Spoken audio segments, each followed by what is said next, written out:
Welcome back to Ways to Love Your Money. I'm Elizabeth Dawson, and we have a great show for you. I hope that you stay tuned in. I want to bring up a conversation about what a personal financial inventory binder is. This is something that we create for each and every one of our clients, but it has every financial situation in your life basically documented in this book. Not just in a file cabinet like a junk drawer. This is something where it's actually incredibly powerful. You should have your net worth statement there. You should have what your income projections look like for retirement. What you'd want to have in there is maybe your real estate documents, your living trust or your will or your estate plan of some kind. What does your pension or Social Security look like? Homeowners insurance. What does your mortgage statement tell you? Everything all at a glance. We always like to keep about 2 years of tax returns in there too, because you want to be at the ready for this, right? And if the house is burning down, grab the blue book. That's one of the things that we like to tell our clients to do. Tell your family members and make sure that you know where it's at. It's not just something you want to put in a safety deposit box. You can, but you need to update it on a regular basis. It's nice to have one book and be done with it, but honestly, life is happening so fast, you want to always update it. So we always encourage each of our clients to bring it to a meeting. Right now, since it's virtual, we ask them to still have it in the meeting, have it on their table, on their dining room table, or in their living room when they're talking with us, however it works out best. But it's really important for you, your family, and for your relationships to understand where your money is, what it's going to look like, and how it's going to take care of you in the future. Stay tuned. We have a wonderful interview with a female business owner in our neck of the woods here. She's actually up in Alpine. Her name is Anamaria Kent, and her business is called Cleveland Cafe. So we're going to talk about the beginnings, the journey, and the struggles that she's actually encountered. So stay tuned. You won't want to miss it.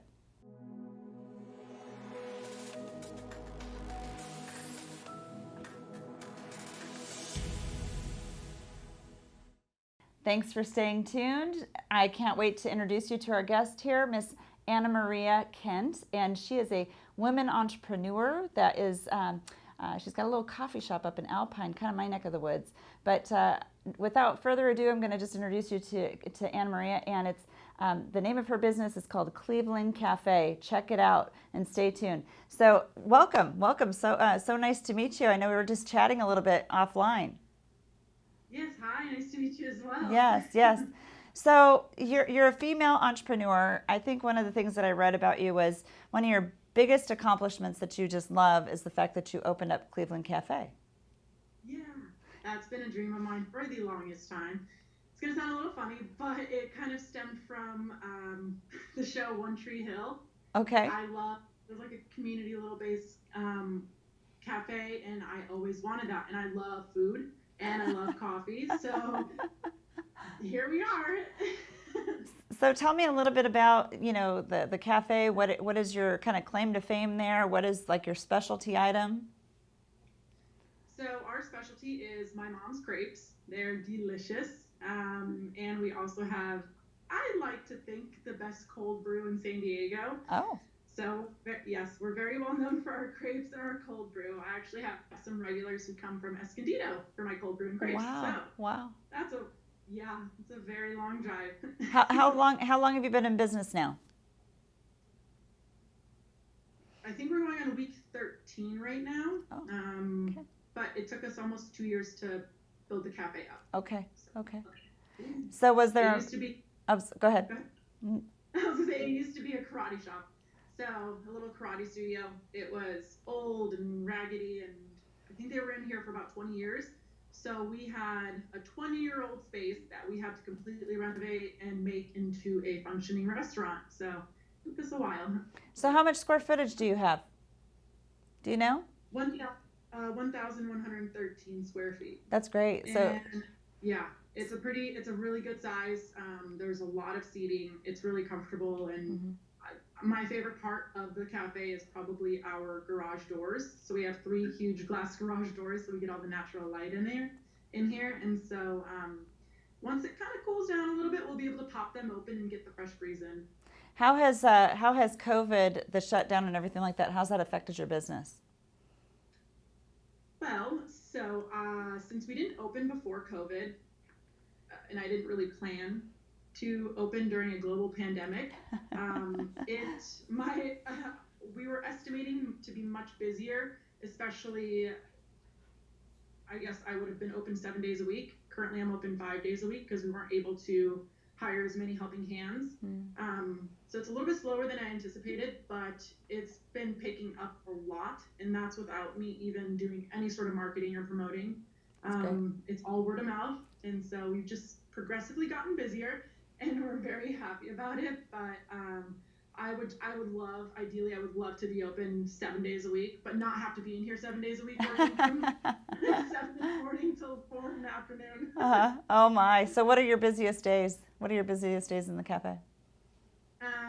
Thursdays and Saturdays. Okay. Saturdays are slammed nonstop. The moment the door opens till when we close, we have a line out the door. So Wow. So yeah. why Thursdays? Why Thursdays?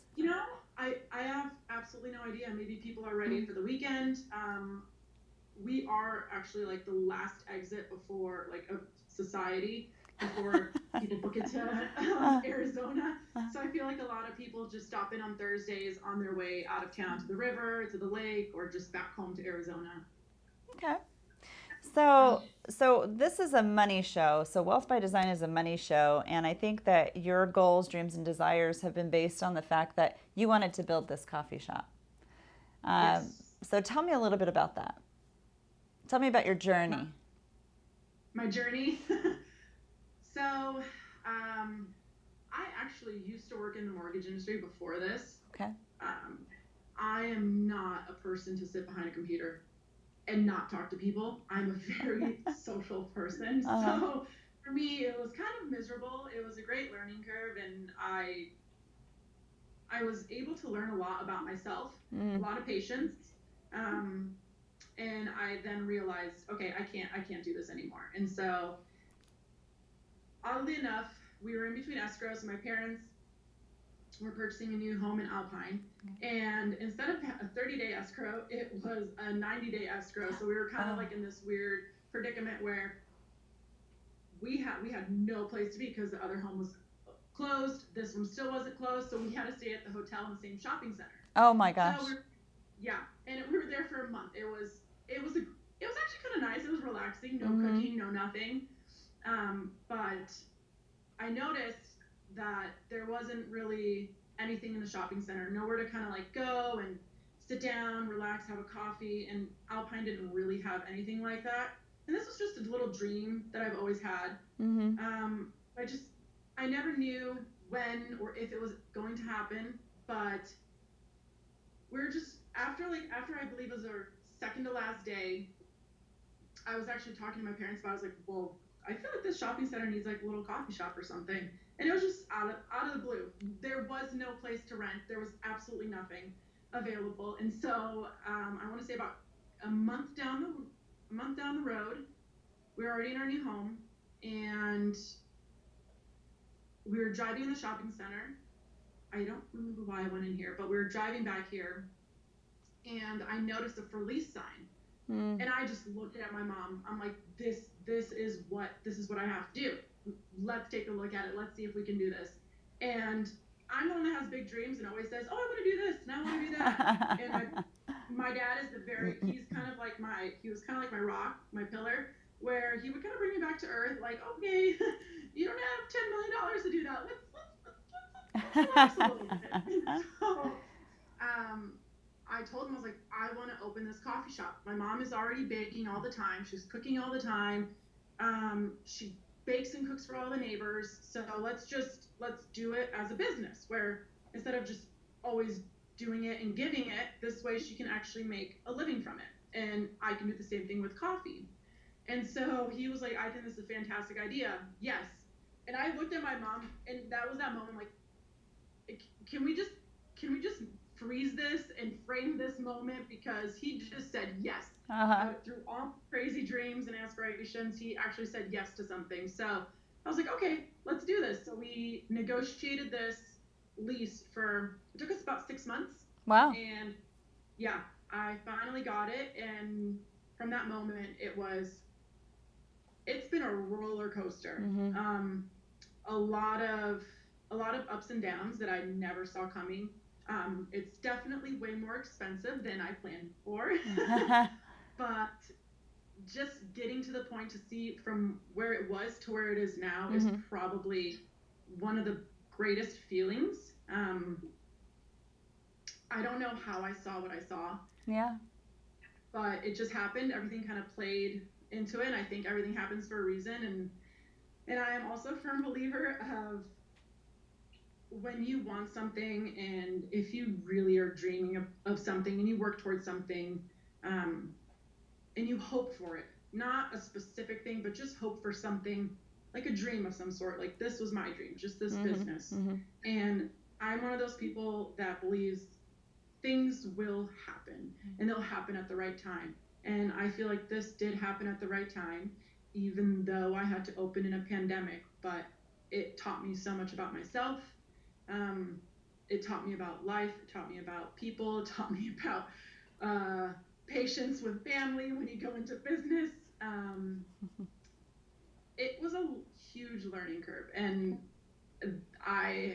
this was definitely all blood, sweat, and tears, because I was in here myself, like grinding the floors down and knocking down walls, helping with the drywall, just absolutely everything from the nitty gritty to designing it, to putting the menu together, to finding all the ingredients, to finding all the companies that I want to use. A lot of the products that I do sell are from small businesses, and one of them is actually a women-owned chocolate company, which is fantastic. They're from Maine. So good.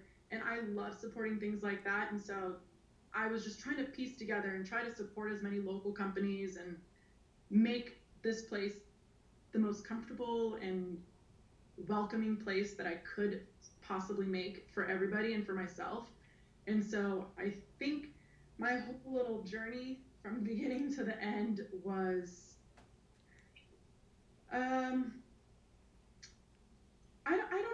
I don't necessarily know how to word it, but it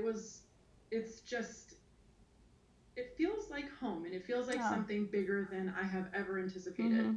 And I hope that I can make it bigger than what it is right now, and open more locations and allow people to come in and feel comfortable, feel safe.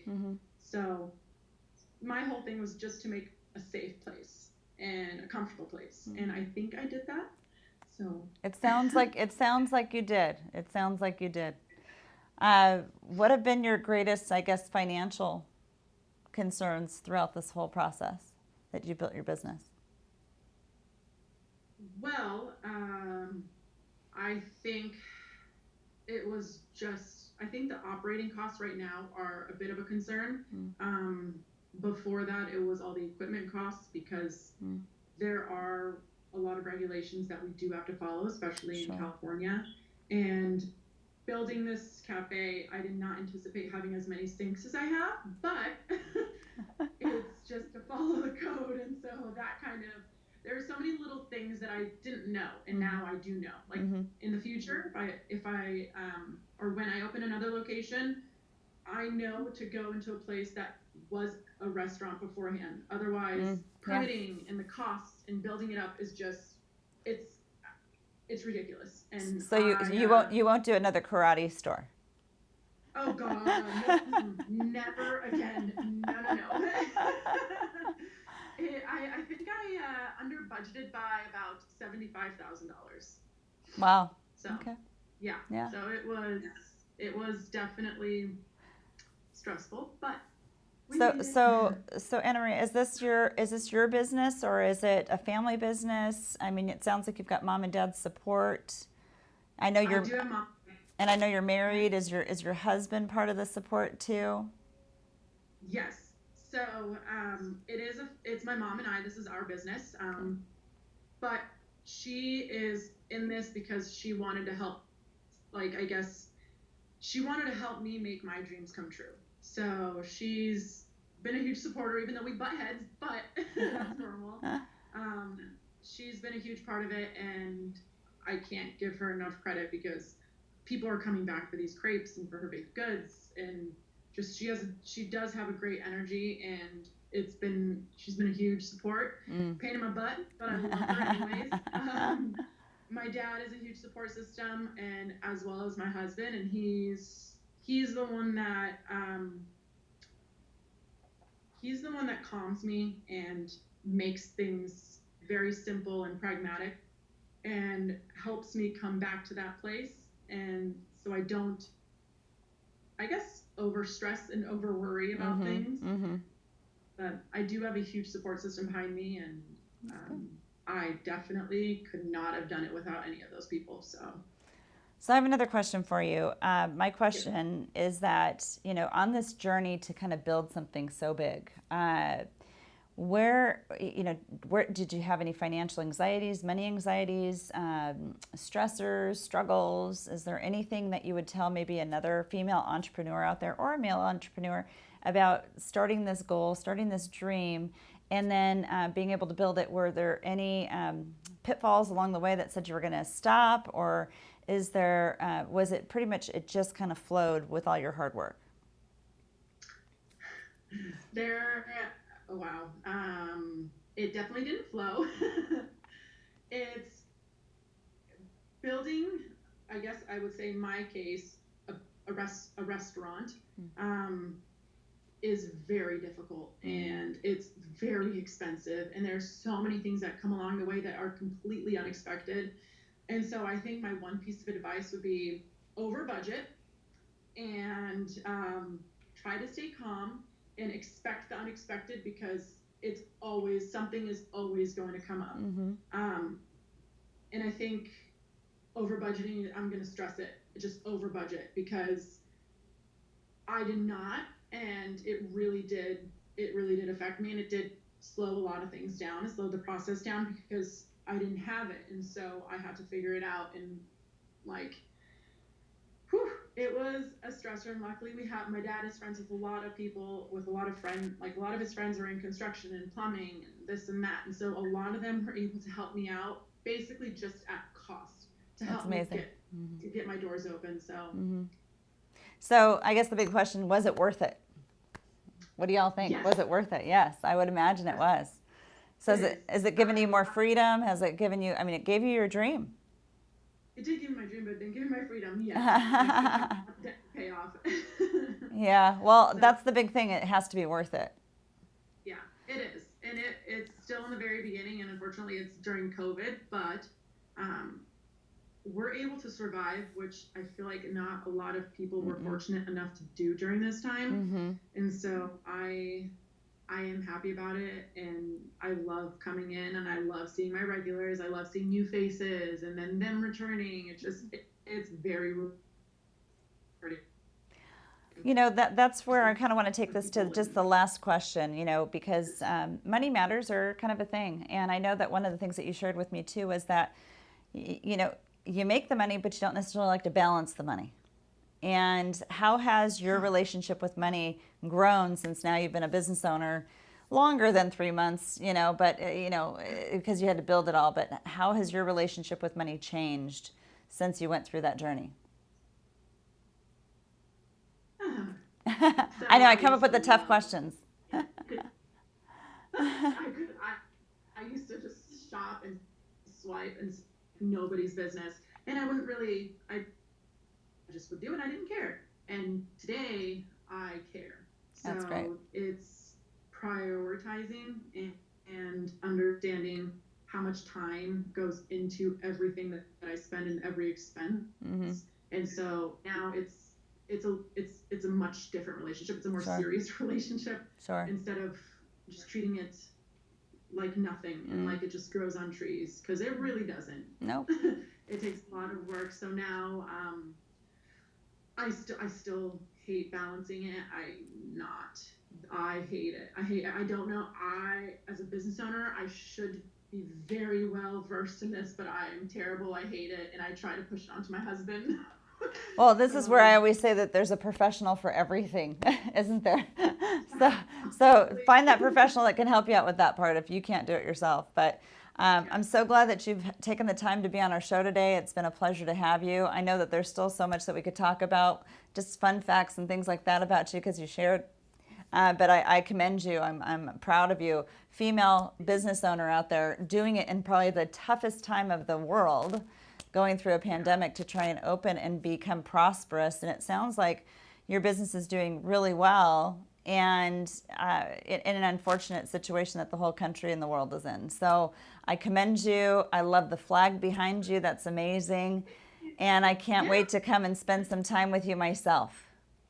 Yes, me too. I really look forward to it. Yes. And this is the flag at the cafe, and that's great. I had to mount it because I love it. That's awesome. That's awesome. Well, Yeah, again, I'm sorry. Go ahead. Croatia. I was like, my parents came here from Croatia to live the American dream, and so that's what that resembles for us. Oh, that's amazing. My mother was from Austria, so it's an amazing thing to be able to kind of share that wisdom and that experience, because our parents just wanted something better for us. And every parent, I think, does, especially if they come from another country, you know, leaving everything behind. That's an amazing, amazing testimony to your mom and dad. Yeah. Thank you. You're so welcome. I hope that you'll come back, and maybe we'll do a little podcast when we can all be a little bit freer. Maybe we'll do it in your shop, in your cafe. Yeah. That'd be fun. Absolutely. Okay. You're all right. welcome to have any podcast in here. Okay, good. Well, it's a pleasure meeting you. Take care. See you soon. You too. Thank you. Bye-bye. Wasn't Anamaria wonderful? What a journey. What a great female entrepreneurial story, and great about family support. Now we're going to kind of go into a question that's been sent in, and my crew is going to call it out to me, and I'm going to try to answer it the best I possibly can on the fly here. So stay tuned. What do we got? What do we got, team? What should I do to pay off my credit card? Should I only pay the minimum amount? Well, that's not going to pay off your credit card if you're just paying the minimum amount. Now remember, when credit cards were first introduced to you, they were something like free money. Well, remember, you got to pay that money back plus interest plus time. So there was a gal that we were just interviewing not too long ago, a couple weeks ago, and she said, gosh, when I opened the door when I walked into college, there were several, booths open for credit cards to open one up, and boy, I just thought it was like free money until you get the realization that you've got to pay this back, and then the fear that sets in with that. So paying off your credit cards, there's a technique that I actually use with my clients. So a client story that I have from several years ago, they had about $18,000 worth of credit card debt. Today that doesn't sound like very much, but they couldn't pay it off, and their goal was to pay it off. So they were working extra overtime, and to each credit card they were paying $1,000 more per month over the 3 cards, and plus their minimum of $365. So they were basically sending in an extra $3,000 a month to try and pay these credit cards down. Seems logical. Shouldn't it go down? Well, they had been doing this for over 2 years. So if they were doing this for over 2 years, and it was an additional $3,000 per month going to credit cards, how much was that? They started out with $24,000 worth of credit card debt, got it down to 18, but yet what they had sent to the credit card company, not using the credit card companies, was $3,000 a month times 12, which is $36,000 in a year. That times 2 is $72,000. Why weren't their credit cards paid off? Interest on credit cards are amortized by the minute, by the hour, by the day, and they compound. Some people will tell me, well, I just pay it off every month. Well, the problem with that is that what you're paying off each and every month gets bigger and bigger and bigger, and what suffers is your ability to save money. So with this technique, what I tell my clients is that, gosh, if you could pay off your credit cards in maybe 9 months or less, would you want to do it basically doing the same thing? Instead of paying that extra $1,000 per month to those credit cards, I said, why don't you put that into an account that we call a wealth recovery account? And if you refer back to my book, Wealth by Design, it's actually in chapter 5. So what am I doing here? I'm trying to save that $3,000 a month, $3,000 a month, $3,000 a month until I have enough money to pay off the first biggest credit card I've got that has the highest interest. So remember, this couple had $18,000 worth of credit card debt. So maybe, $6,000, $7,000, $8,000 credit card bills. Well, they were able to do this. I showed them in about 6 months, but life happened along the way. It took about 9 months to pay off all their credit cards, and they did it. They shut them down. They don't use them anymore. It's a huge story, but think about this. If you're working so hard for financial institutions, well, why don't you make them work a little harder for you? Why don't you be in control? Don't have a credit card life, and start to be in a situation, in a story where, oh my gosh, I would love to have that cash flow. I'd love to save that money. I'd love to live in a cash reserve life. What an amazing experience would that be? So I hope this helped. Please write any questions down below, and we'll bring them up on the show in future shows to come. And, if you are in a situation where you want to talk about a personal financial inventory binder, you don't have that, you haven't set one of those up. If you have any questions for Anamaria, if you have any questions about what I just talked about with credit cards, please reach out to us at 619-640-2622. We'll be happy to talk about your personal situation. Take care. Stay tuned. I'll be back next week.